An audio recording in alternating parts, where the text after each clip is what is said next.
Herzlich willkommen, willkommen in unseren Reflections with the Course in Miracles in all languages. Welcome, welcome, bienvenidos. Good to see you. Good to have you in this light reunion in His mind, in this holy instant. In this remembrance that we are sharing. I'm very glad to welcome you here in the perspective that we are not asked to sacrifice anything for our awakening, but we are asked to, under quotes, as Jesus teaches us in his Course in Miracles, which I present here also, to sacrifice or to make the sacrifice of fear, to be willing to let fear go, to be willing to look first of all aspects of fear and to ask for and receive a new picture, a new interpretation, a new way of understanding. So we will also today have a look what has been then edited to chapter 2 in the second section, and in which Jesus makes some emphasis on our complete dependence on God, and so offers that perspective of denial, looking at different ways of denial, teaching us that there is a right denial and there's a false denial. You know, you can deny the truth, you can deny, seemingly from the ego perspective, who you are, or you can deny the denial and deny what you made up conceptually and no longer hold that true for yourself, no longer try to sell or represent that for, let's say, that trying to demonstrate, hey, look, this is the truth, and the truth is this concept, this very special or specific way of looking at or understanding problems in the world.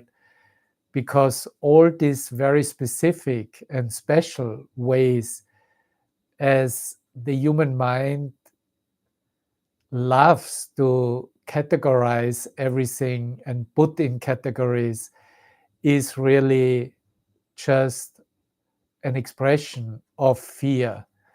So if we are living up to that lesson 323, as it is offered in the Workbook of A Course in Miracles, that we give gladly, we make gladly the sacrifice of fear, then we are also willing to no longer hide any concepts that have been considered as valuable, but are willing to have a completely new way of thinking with him, with your own holy, whole mind.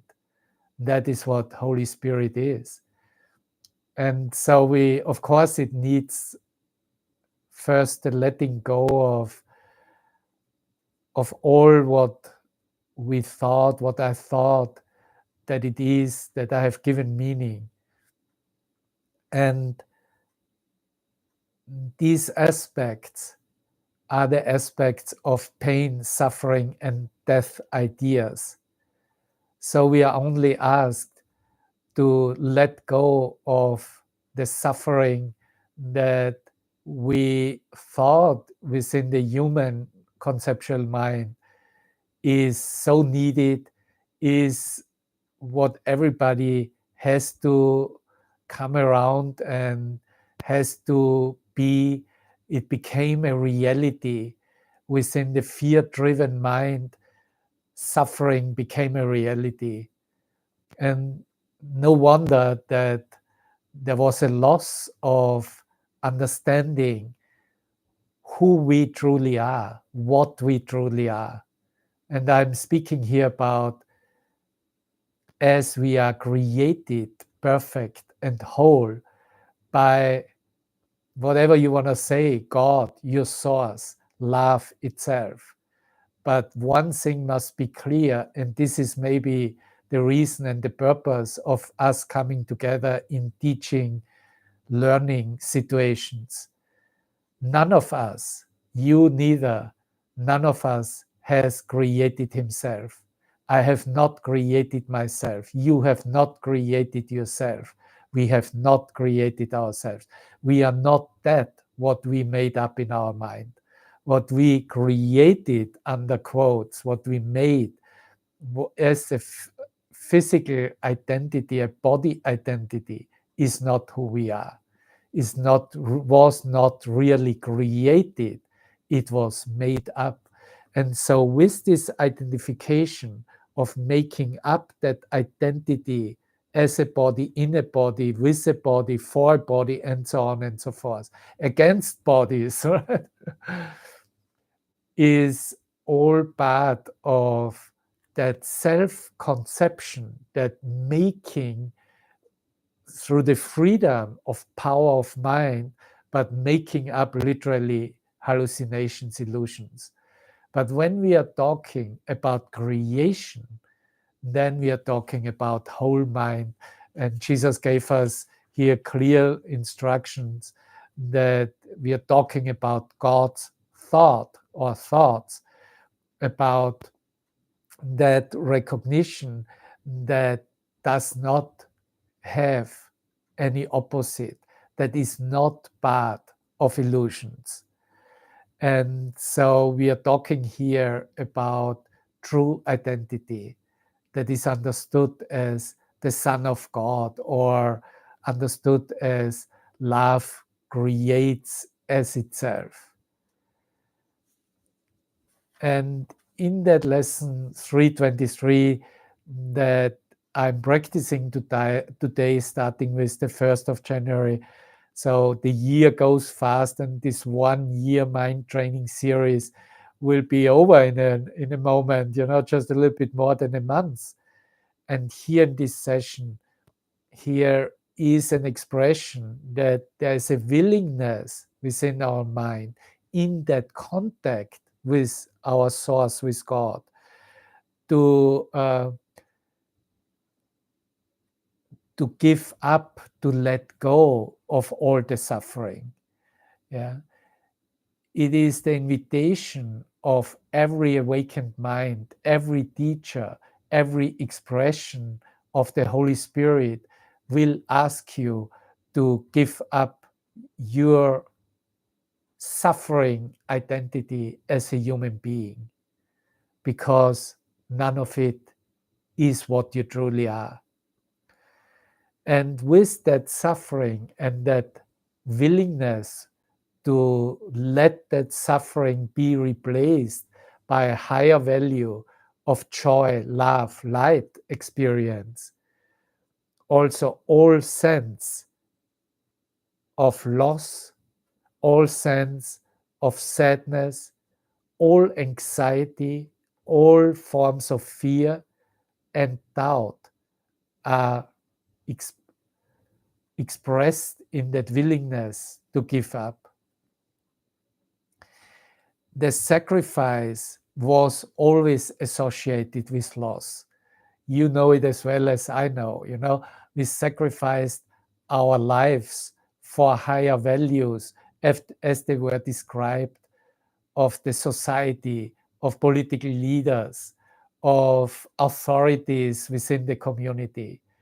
And we lost, in that sense, our lives as body identity. And it is considered in the army, it is still considered that the highest sacrifice that you can make is death, to die for such a cause. And it is an awakening. And God, thank you for having that revealed in our minds, that there is no need to sacrifice ourselves in order to experience wholeness and fullness. Because we thought when we are willing to lose our values, our lives, then we would be closer to that wholeness, to heaven itself. And of course, this is not so. So this is quite an awakening from a dream of death, isn't it? And we let freely the love of God, your love, Father, comes streaming in to our awareness. It is like a streaming in of that light, of that love that we receive, that we experience in quiet time, in quiet moments, in being just still in the holy instant. And of course, there is a healing that is experienced, and it is a healing of all pain.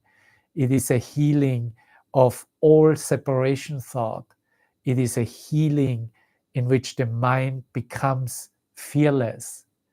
You are here because there's an attractiveness and an energy in your mind that attracts you, because somewhere in your mind you can sense, you can see that there's an offer given to you to liberate you from any type of fear, from every connotation of fear in context with your self-realization, realizing who you are. And we are receiving a joy as the replacement, which goes way beyond any joy of the world and expression of mundane joy. It is really a complete fulfillment in our heart and soul and mind, because this joy is a universal joy, is divine joy, you could say. It was always expressed as even a divine madness, because the joy just wants to be expressed and giving, as this love, as we know it from certain drugs like MDMA, ecstasy, that will become FDA approved and will become a healing remedy for PTSD and all those who suffer and have collapsed in their mind, of not having any perspective and just reacting with fear and panic, and can experience at this unraveling of the entire perspective, how mind perceives and experiences itself in the world or in situations that demonstrate and represent the devastation of human experience in time space in separation. And I'm offering you here also that holy instant in which, in the stillness of your soul, we experience as one self and one mind that joy of God, that peace within, that is not a fragmented or partial recognition of who you are, but is an entire recognition of what has been given you, what has been given us, each and every one, in creation itself. Thank you. So from there, tomorrow's lesson or next day's lesson 324 will then state, I merely follow, for I would not lead. And there is an expression of, in that receiving this joy of God, there is no need to make up one's own plan, to struggle with that and struggle with the world, but to be with the one, to follow the one, that Christ light within our own self, that gives that plan for salvation, for your own salvation, for the salvation of the world, to you, to all of us. And so we allow that guidance that is given us by Christ's mind. as a guidance from out of time that represents that the acceptance of the atonement, of the complete undoing of limited thought forms is guaranteed, and the success is guaranteed. You cannot fail in that when you follow a source that is not defined nor set nor identified within the world, but is literally recognized as yourself in the eternal moment of now, of here, of an instant in which time collapsed, in which time was over and gone. That instant is now. That instant is your experience for which you were yearning and asking for, and are now receiving with blessings from all your fellow travelers, and more, even foremost, from those who were walking before you. These are blessings literally from out of time.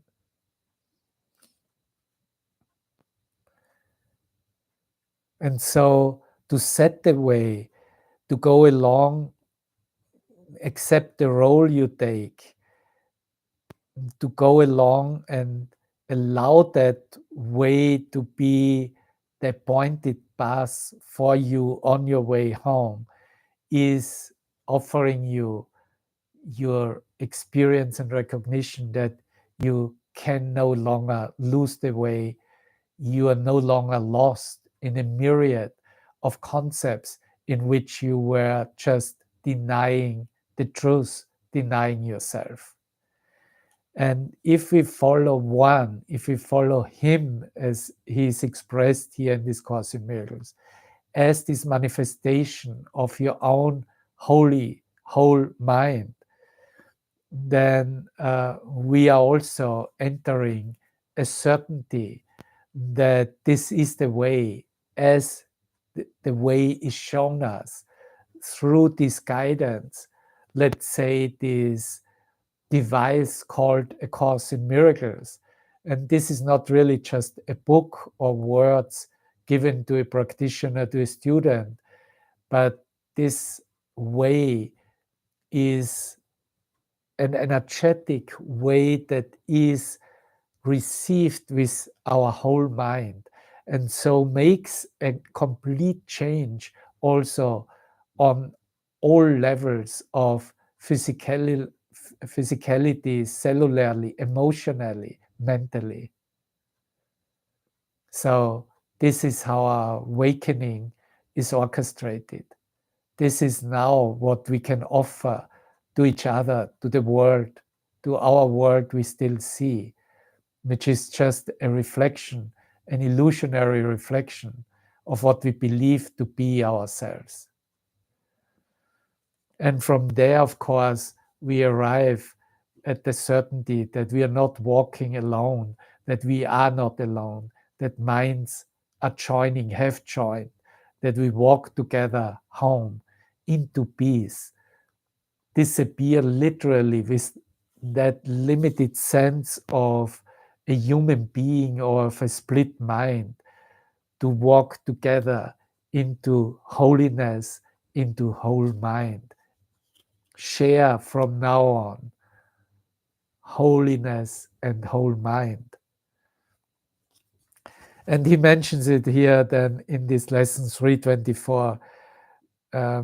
He makes the ending sure and guarantees a safe returning home. You are guaranteed, brother, the safe returning home. So you will hear me all the time welcoming you home, because the truth is we are looking already from the point where time is over and just reviewing how we went home, how we left this place of that we call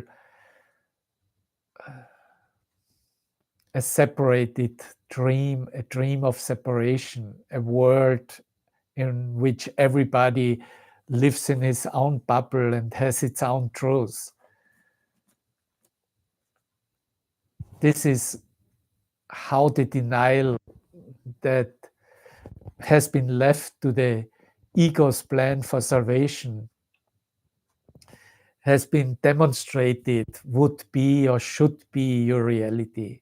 And this is now how you use the right denial by denying such limitation, such offer that keeps you here in separation, and let go of the false denial of the truth, ask for that help, and really utilize that light power that has been given you, and demonstrates that you are no longer depending or independent on any limitation, on anything that this world offers, but really just a dependence on God Himself. So I will continue in this unedited version of A Course in Miracles that is called the Urtext, or even the first notes as Helen Schuckman took them down. Where we left it, where basically he continues with the second section of chapter 2, which is in the edited version called the Atonement as Defense, and here in the Urtext is called the Reinterpretation of Defenses. And he makes here a few expressions which you will not find in the edited version, and that's also a reason why I like to share those recognitions with you.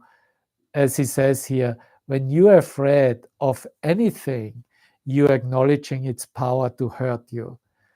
So you see, everything that becomes a hurt or is experience of this expression or this image or this personality hurts my feelings, it really starts there with their own fear in our own mind.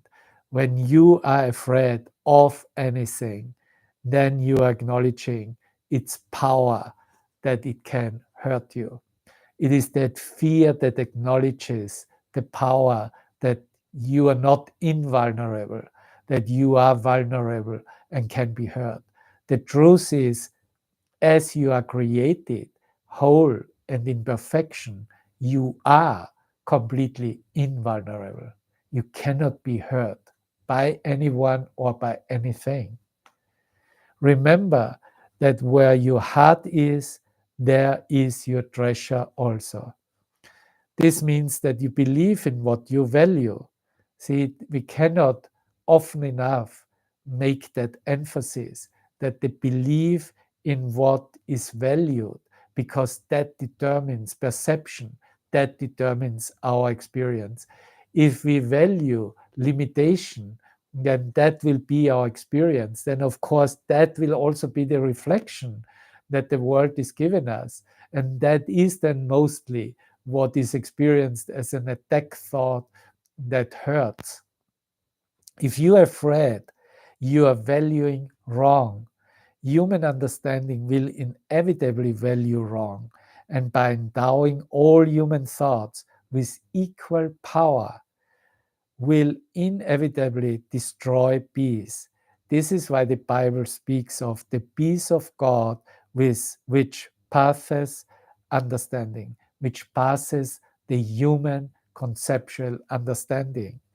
This peace is totally incapable of being shaken by human errors of any kind. It denies the ability of anything which is not of God to affect you in any way. This is the proper use of the denial. It is not used to hide anything, but it is used to correct error. The right way of denial is to use it, allow it to correct error, erroneous thinking. It brings all error into the light, and since error and darkness are the same, it abolishes error automatically. The right use of denial abolishes error automatically. True denial, here he calls it true denial, or right denial, I call it in the title of today's session. True denial is a very powerful protective device. You can and should deny any belief that error can hurt you. See, here's a concept that was made real because the value system was not opened up for totality, for wholeness. And so the limitation seen, perceived, experienced is what the error is. And so every reversal, every correction should show us that any belief that error can hurt you can be undone and must be undone in order that you come to the perspective of a true or right denial.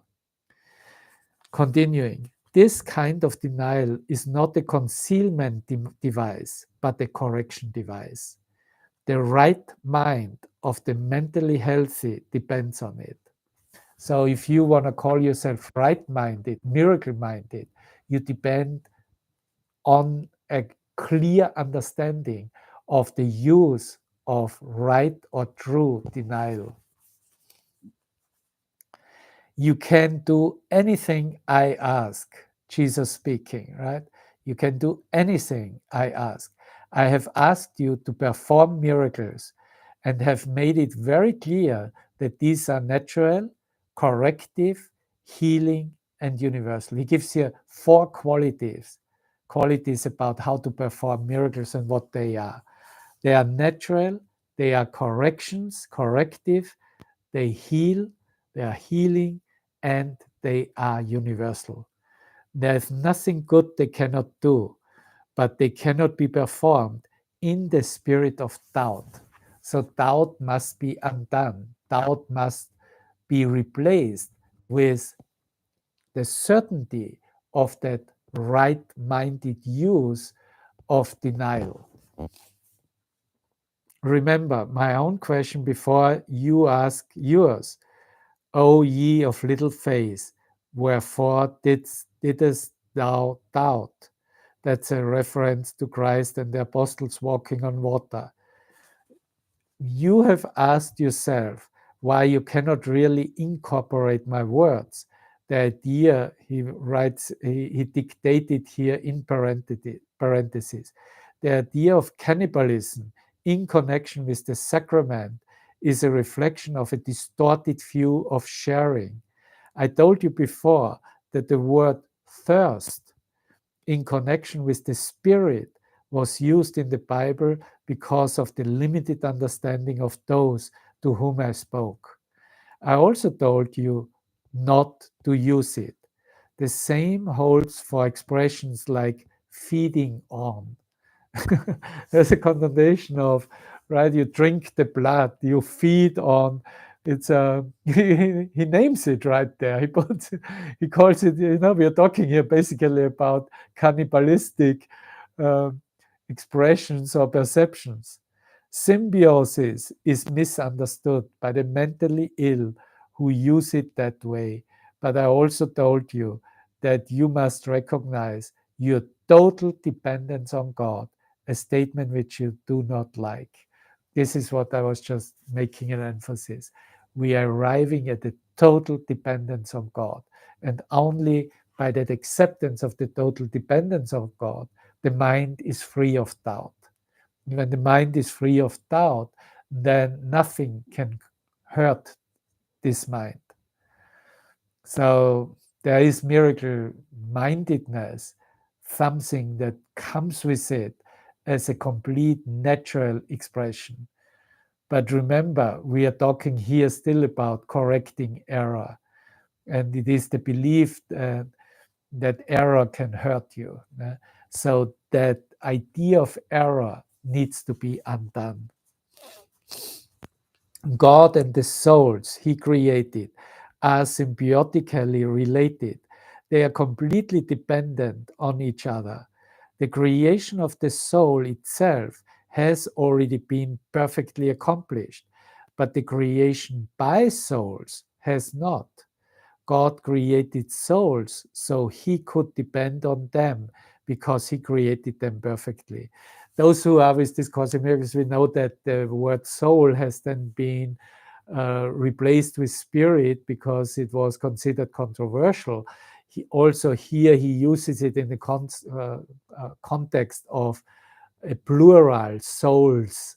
He created souls, but must be understood as a singular, as we would say, he created all sons of God.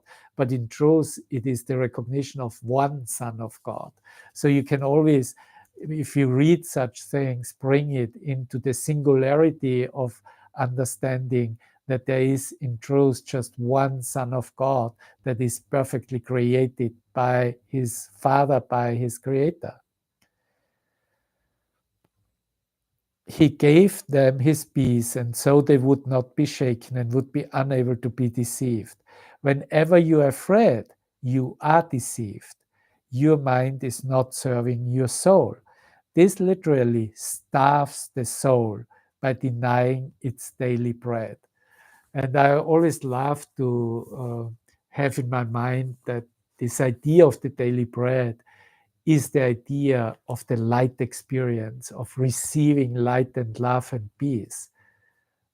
So this is whatever you do, wherever you are.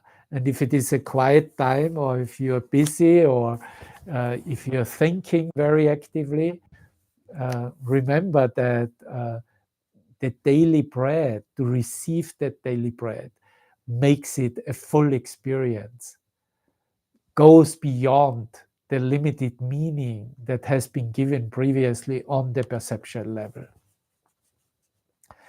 Remember the poem about the Holy Family which crossed your mind last night, where tricks of words are never said and mercy is as pain as bread. The reason why that had such a strong impact on you originally was because you knew what it meant. God offers only mercy. Your own words should always reflect only mercy, because that is what you have received, and that is what you should give.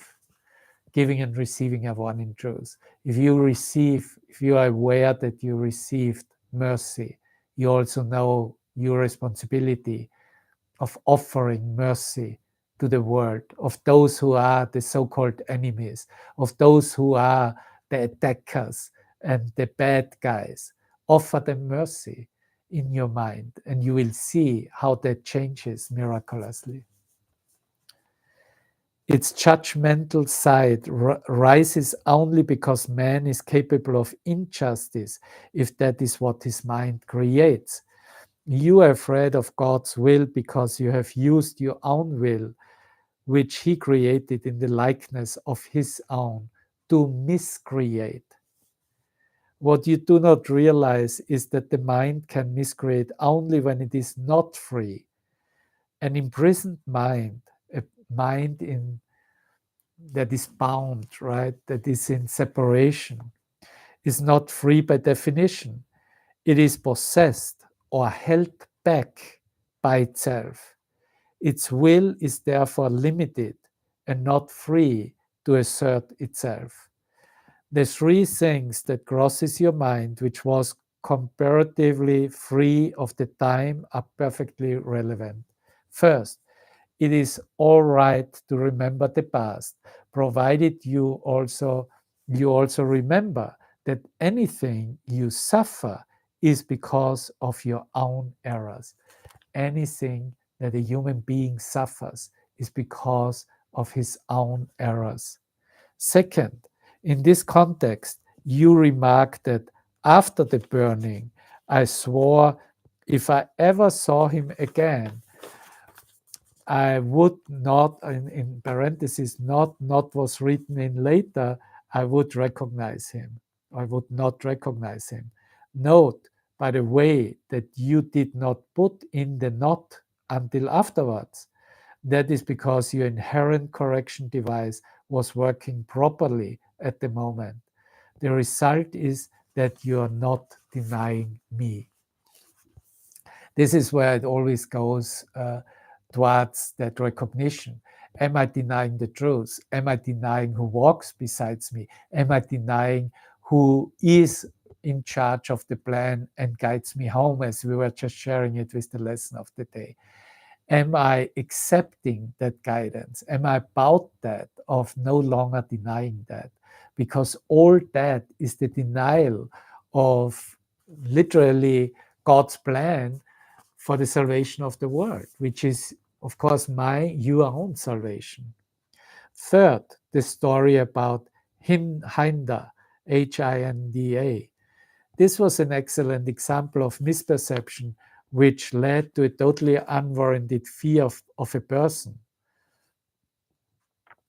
Helen Jackman's story refers to a very young child who fell down the stairs when Helen had arms open in a welcoming gesture at bottom of stairs. For years afterwards, Hinda screamed upon seeing Helen. The misstep which caused her fall had nothing at all to do with you, just as your own missteps have nothing at all to do with me. Denial of error. Let's go into that to clarify that, as making here this emphasis of the right and false use of denial. Denial of error is a very powerful defense of truth. We have slowly been shifting the emphasis from the negative to the positive use of denial. And we know it all ourselves, like how many times have we denied the self-realization of our brothers? How many times have we denied love is present, or the gifts that we have received in that communication and contact with whole mind? And so now it is only about the denial of the error, only the denial of what denies the truth. It's literally the denial of that denial. Remember, we have already stated that denial is not a purely negative device. It results in positive miscreation. That is the way the mentally ill do employ it. But remember, a very early thought of your own, which was never underestimate the power of denial in the service of right mind. Like that was a reference of pointing out that whatever the ego offers, it will demonstrate that denial of the truth. In the service of the right mind, the denial of error frees the mind and re-establishes the freedom of the will. When the will is really free, it cannot miscreate because it recognizes only truth. Listen to this. Projection arises out of false denial. The false denial makes projection, not out of its proper use. My own role in the atonement is one of true projection. True projection. This is now when we mentioned that it is really projecting the light of our mind. For example, I can project to you the affirmation of truth. If you project error to me or to yourself, you're interfering with the process. My use of projection, which can also be yours, is not based on faulty denial, but it does involve the very powerful use of the denial of error. The miracle worker is one who accepts my kind of denial and projection, unites his own inherent abilities to deny and project with mine, and imposes them back on himself and others. Applies it literally. No? This establishes the total lack of threat anywhere. Together we can then work for the real time of peace, which is eternal. And from here, then he goes into an inspiration of Bob We'll see if we're going to go into that next time with Freud's identification of mechanisms, intellectualization. We'll see. But see, that what we shared today, which you will find in this second section of chapter 2, the atonement as defense, where he talks about this true denial as a powerful protective device, as we shared it today, and goes from there into the atonement, which will come, which we just basically mentioned, and will come then later on, and will be pointed out maybe already in the next episode. So you see, there are certain aspects in that understanding of the denial of error that were given in these notes, in these first words, unedited version, that sometimes maybe helps us to clarify certain concepts as we are reading and studying it, especially in the textbook. And makes it maybe a little bit easier to comprehend and then come to a much clearer application, so that the errors are not repeated, but is a real thinking and application with him, and allowing literally his grace to come through and communicate to all of the sonship. So I'm going to leave it with that for today, and thank you for being here. And yes, this is an amazing experience of light and love that we share. And we are using words here because it is in the classroom, but of course we have our quiet time and our moments and our time in complete stillness and peace of mind, in which we know that teaching as being completely true and real, and acknowledging it. Yes, this is the guidance. This is Christ walking with me. This is the truth. Thank you. I love you forever. Here we go. Bye-bye.